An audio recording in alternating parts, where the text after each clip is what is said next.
नमस्कार साथियों, स्वागत है आपका ओके क्लासेज में। आज के इस वीडियो में हम बात करेंगे इम्पोर्टेंट जीके जीएस के प्रश्नों के बारे में। तो अगर आपको वीडियो पसंद आए, वीडियो को लाइक करें, चैनल को सब्सक्राइब करें और कमेंट में बताएं कि वीडियो आपको कैसा लगा। अगर आपको इस वीडियो का पीडीएफ चाहिए तो आप हमारे टेलीग्राम चैनल को ज्वाइन कर सकते हैं। तो चलिए शुरू करते हैं। सवाल नंबर पहला, पूर्ण स्वराज्य की मांग किस अधिवेशन में की गई? लाहौर अधिवेशन में, सूरत अधिवेशन में, कलकत्ता अधिवेशन में, मुंबई अधिवेशन में। बात हो रही है यहाँ पर पूर्ण स्वराज्य मांग की। तो प्रश्न का सही जवाब हो जाएगा ऑप्शन नंबर 1 लाहौर अधिवेशन, जो कि कब हुआ था? 1929 में। तो प्रश्न का सही जवाब हो जाएगा ऑप्शन नंबर 1 लाहौर अधिवेशन। अगले प्रश्न की बात करें। प्रश्न है, मार्ले मिंटो सुधार बिल किस वर्ष पारित किया गया? 1905 में, 1907 में, 1909 में, 1911 में। तो प्रश्न का सही जवाब हो जाएगा मार्ले मिंटो सुधार बिल। सही जवाब हो जाएगा ऑप्शन नंबर 3 1909। अगले प्रश्न की बात करें। प्रश्न है, संविधान निर्माण में कितनी समितियां बनाई गई? 21, 22, 23, 24। बात हो रही है यहाँ पर संविधान निर्माण की। तो टोटल कितनी समिति थी? ऑप्शन नंबर 2 22 समिति। अब आपने इनमें से एक समिति का नाम सुना होगा, प्रारूप समिति। प्रारूप समिति के अध्यक्ष कौन थे? भीमराव अंबेडकर। अगले प्रश्न की बात करें। प्रश्न है, संविधान सभा के स्थायी अध्यक्ष कौन थे? सच्चिदानंद सिन्हा, डॉक्टर राजेंद्र प्रसाद, भीमराव अंबेडकर या फिर इनमें से कोई नहीं। संविधान सभा के स्थायी अध्यक्ष की बात हो रही है यहाँ पर। संविधान सभा में दो तरीके के अध्यक्ष थे, एक तो थे स्थायी और दूसरे कौन थे? अस्थायी। तो स्थायी अध्यक्ष तो कौन थे? डॉक्टर राजेंद्र प्रसाद, जबकि अस्थायी अध्यक्ष कौन थे? सच्चिदानंद सिन्हा। तो प्रश्न का सही जवाब हो जाएगा option number 2 doctor Rajendra Prasad. अगले प्रश्न की बात करें। प्रश्न है, संविधान के किस भाग को संविधान की आत्मा कहा जाता है? प्रस्तावना को, मौलिक अधिकार को, मौलिक कर्तव्य को या फिर नीति निर्देशक तत्वों को? तो प्रश्न का सही जवाब हो जाएगा संविधान की आत्मा किसे कहा जाता है? ऑप्शन नंबर 1 प्रस्तावना को। और भारतीय संविधान की जो प्रस्तावना है वो कहाँ से ली गई है? आयरलैंड से। तो प्रश्न का सही जवाब हो जाएगा ऑप्शन नंबर 1 प्रस्तावना को।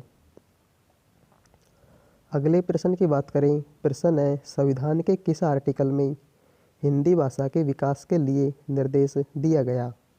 Article 330, article 336, article 343, article 370। तो संविधान के किस आर्टिकल में हिंदी भाषा के विकास के लिए निर्देश दिया गया? Option number 3 article 343। सही जवाब हो जाएगा ऑप्शन नंबर 3 आर्टिकल 343। अगले प्रश्न की बात करें। प्रश्न है, सरिस्का पक्षी विहार कहाँ स्थित है? उत्तर प्रदेश में, मध्य प्रदेश में, हिमाचल प्रदेश में, राजस्थान में। सरिस्का पक्षी विहार कहाँ पर स्थित है? ऑप्शन नंबर 4 राजस्थान में। और राजस्थान का कौन सा जिला है? अलवर। तो प्रश्न का सही जवाब हो जाएगा ऑप्शन नंबर 4 राजस्थान। अगले प्रश्न की बात करें। प्रश्न है, जिम कॉर्बेट नेशनल पार्क किस राज्य में स्थित है? इम्पोर्टेंट प्रश्न है। उत्तराखंड में, मध्य प्रदेश में, पश्चिम बंगाल में, तमिलनाडु में। जिम कॉर्बेट नेशनल पार्क किस राज्य में स्थित है? ऑप्शन नंबर 1 उत्तराखंड में। अगले प्रश्न की बात करें। प्रश्न है, गुलाबी क्रांति का संबंध किससे है? मछली पालन से, झींगा उत्पादन से, नालू उत्पादन से, गुलाब के फूल के उत्पादन से। कृषि और उनकी क्रांतियाँ इम्पोर्टेंट टॉपिक है और हर बार एग्जाम में प्रश्न पूछा जाता है। तो प्रश्न है, गुलाबी क्रांति का संबंध किससे है? ऑप्शन नंबर 2 झींगा उत्पादन से। मछली पालन की बात करें तो कौन सी क्रांति आएगी आपकी? नीली क्रांति। और आलू उत्पादन की बात करें तो कौन सी क्रांति आएगी आपकी? गोल क्रांति। तो प्रश्न था, गुलाबी क्रांति का संबंध किससे है? ऑप्शन नंबर 2 झींगा उत्पादन से। अगले प्रश्न की बात करें। प्रश्न है, झूम क्या है? एक लोक नृत्य का नाम है, खेती का एक प्रकार है, जनजाति का नाम है या फिर नदी का नाम है। बात हो रही है यहाँ पर झूम की, तो आपने नाम सुना होगा झूम कृषि या फिर झूम खेती। तो प्रश्न का सही जवाब हो जाएगा झूम क्या है, खेती का एक प्रकार, यानी कि ऑप्शन नंबर 2 इसका सही जवाब हो जाएगा। अगले प्रश्न की बात करें, प्रश्न है कौन सा ऊर्जा स्रोत गैर परंपरागत ऊर्जा स्रोत में आता है? कोयला, पेट्रोल, प्राकृतिक गैस, बायोगैस। ऊर्जा के दो स्रोत होते हैं, एक तो गैर परंपरागत और दूसरे होते हैं परंपरागत। तो परंपरागत तो क्या होते हैं, जिनको एक बार उपयोग में लेने के बाद दोबारा उपयोग में हम नहीं ले सकते, जबकि गैर परंपरागत क्या है, उनको हम दोबारा उपयोग में ले सकते हैं। तो प्रश्न था कौन सा ऊर्जा स्रोत गैर परंपरागत ऊर्जा स्रोत में आता है? Option number 4 biogas. कोयला परंपरागत में आता है, पेट्रोल भी और प्राकृतिक गैस भी, क्योंकि कोयले को अगर हमने एक बार यूज में ले लिया दोबारा उपयोग उसका नहीं कर सकते। सेम उसी प्रकार से पेट्रोल का और फिर प्राकृतिक गैस का।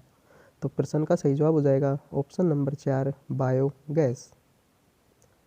अगले प्रश्न की बात करें, प्रश्न है तारापुर परमाणु शक्ति केंद्र कहाँ स्थित है? कर्नाटक में, महाराष्ट्र में, राजस्थान में, उत्तर प्रदेश में। तारापुर परमाणु शक्ति केंद्र कहाँ पर स्थित है? ऑप्शन नंबर 2 महाराष्ट्र में। कर्नाटक की बात करें तो कर्नाटक में कौन सा है? कैगा। राजस्थान की बात करें, राजस्थान में कौन सा है? रावत भाठा। और उत्तर प्रदेश की बात करें, उत्तर प्रदेश में कौन सा है? नरोरा।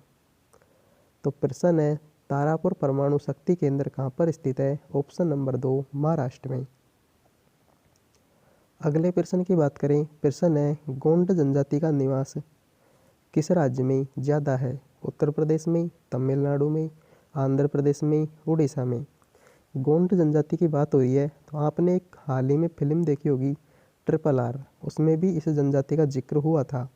तो गोंड जनजाति का निवास किस स्थान में ज़्यादा है, किस राज्य में ज़्यादा है? सही जवाब हो जाएगा इसका ऑप्शन नंबर 3 आंध्र प्रदेश। तो सही जवाब हो जाएगा इसका ऑप्शन नंबर 3। अगले प्रश्न की बात करें, प्रश्न है सिक्कों पर खलीफा का नायब खुदवाने वाला भारत का प्रथम शासक कौन था? अलाउद्दीन खिलजी, इल्तुतमिश, फिरोज शाह तुगलक, गयासुद्दीन तुगलक। तो सिक्कों पर खलीफा का नायब खुदवाने वाला भारत का प्रथम शासक कौन था? Option number 3 Firoz Shah Tughlaq. सही जवाब हो जाएगा फिरोज शाह तुगलक, ऑप्शन नंबर 3। अगले प्रश्न की बात करें, प्रश्न है किसके शासनकाल में सबसे अधिक मंगोल आक्रमण हुए? अलाउद्दीन खिलजी, समुद्रगुप्त, कुतुबुद्दीन ऐबक या फिर इनमें से कोई नहीं। तो मंगोल आक्रमण की बात हो रही है यहाँ पर। सही जवाब हो जाएगा इसका ऑप्शन नंबर 1 अलाउद्दीन खिलजी के समय पर। अगले प्रश्न की बात करें, प्रश्न है विरूपाक्ष मंदिर का निर्माण किस वंश ने करवाया था? राष्ट्रकूट ने, सातवाहन वंश ने, चालुक्य वंश ने, चोल वंश ने। बात हो रही है यहाँ पर विरूपाक्ष मंदिर की। तो प्रश्न का सही जवाब हो जाएगा किस वंश ने करवाया था? ऑप्शन नंबर 3 चालुक्य वंश ने। अगले प्रश्न की बात करें, प्रश्न है इम्पोर्टेंट प्रश्न है मालती माधव के लेखक कौन थे? भास थे, शूद्रक थे, बहुभूति थे, हर्ष थे। मालती माधव के लेखक की बात करें तो प्रश्न का सही जवाब हो जाएगा ऑप्शन नंबर 3 बहुभूति। मालती माधव के लेखक कौन थे? बहुभूति। अगले प्रश्न की बात करें, प्रश्न है सम्राट हर्ष की जीवनी किसने लिखी? फिरदौसी ने, बाणभट्ट ने, वराहमिहिर ने या फिर इनमें से कोई नहीं। सम्राट हर्ष की बात हो रही है यहाँ पर, तो इनकी जीवनी किसने लिखी थी? ऑप्शन नंबर 2 बाणभट्ट ने। और सम्राट हर्ष इनके शासनकाल में कौन सा विदेशी यात्री आया था? हेनसांग। हेनसांग किसके शासनकाल में आया था? हर्षवर्धन के शासनकाल में। तो इनकी जीवनी किसने लिखी थी? बाणभट्ट ने। अगले प्रश्न की बात करें, प्रश्न है एरन अभिलेख का संबंध किस शासक से है? ब्रह्मगुप्त से है, समुद्रगुप्त से है, चंद्रगुप्त से है, भानुगुप्त से। एरन अभिलेख की बात करें तो एरन अभिलेख में क्या मिलता है? भारत में सबसे पहले सती प्रथा का उल्लेख। सती प्रथा का उल्लेख किस अभिलेख में मिलता है? एरन अभिलेख में। तो प्रश्न है एरन अभिलेख का संबंध किस शासक से है? ऑप्शन नंबर 4 भानुगुप्त से। अगले प्रश्न की बात करें। प्रश्न है, बुद्ध के घोड़े का नाम क्या था? चन्ना था, कंटक था, निरंजना या फिर इनमें से कोई नहीं। एक तो पूछा जाता है बुद्ध का सारथी और दूसरा पूछा जाता है कौन? घोड़ा। तो बुद्ध के सारथी का नाम था ऑप्शन नंबर 1 चन्ना, जबकि घोड़े का नाम क्या था? कंठक।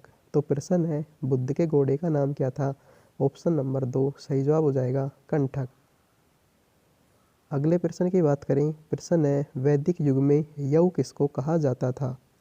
गेहूं को, जौ को, चावल को, मक्का को। बात हो रही है यहाँ पर वैदिक युग की, तो यव किसको बोला जाता था? ऑप्शन नंबर 2 जौ को। अगले प्रश्न की बात करें।